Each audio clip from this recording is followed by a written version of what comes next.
Angela, for inviting me.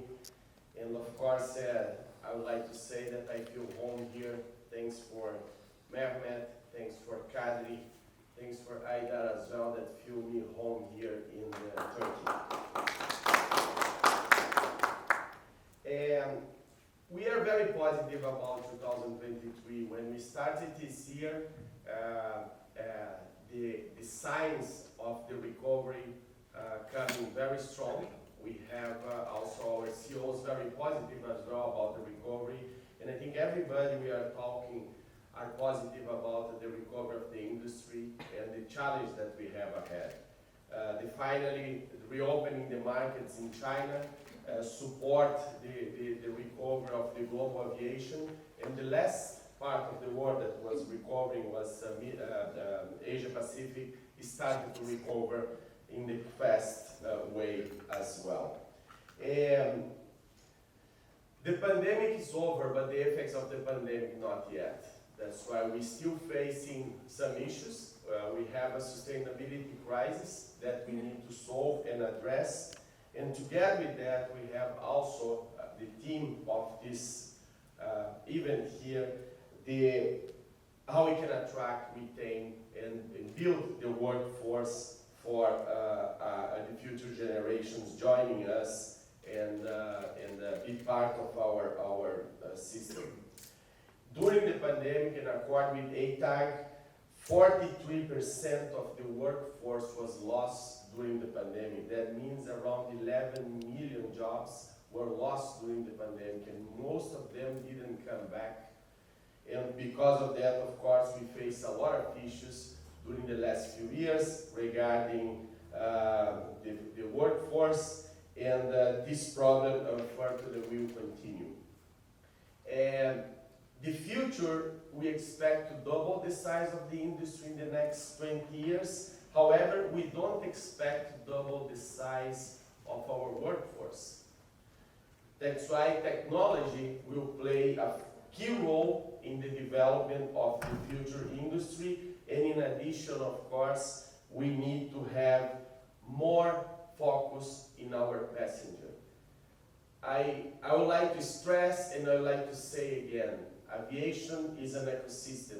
There is no airline without an airport, there is no an airport without an airline, but there is no industry without the passenger. We need to be focused on the passenger, because the passenger is the one that will bring to us in the good results for our companies, and in addition, of course, will be a source of the workforce. If we are not united, if we share in the news attacks around the industry, if we don't show respect when we go and deal with people at the airport, the ground handler, these people that work for an airline, that work for an airport, for a ground handler, or anyone, these people won't come back and work for us. That's why we need to reestablish the respect and the vision that the industry really had in the past, and attract people with passion about the industry, as many of you here.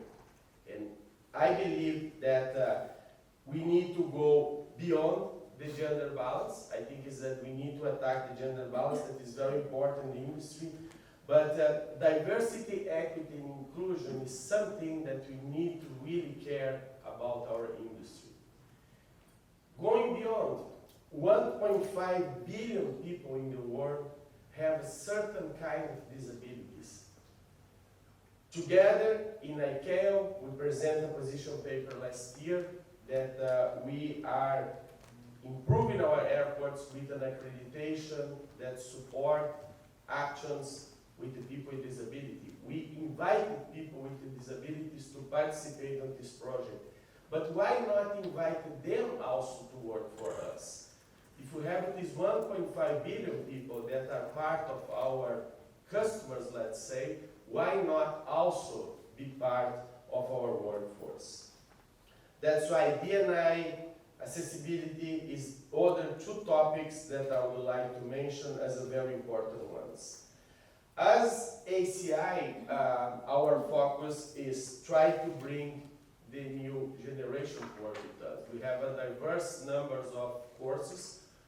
I'm happy to have Angela here. She is an ambassador for our most important program that's called UMPAP, and is basically, I call like an MBA for airports, and we have a very big number of CEOs of airports that are part of this course, and that is to educate the high-level executives from the airports. However, we have a variety of courses that can provide knowledge and bring people to work in our business.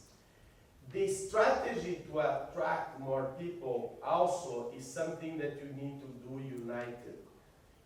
Again, if you pass the same message as an industry to attract the new generation, we will be able to attract, retain, maintain, and again, bring people with the same passion that we all share about aviation.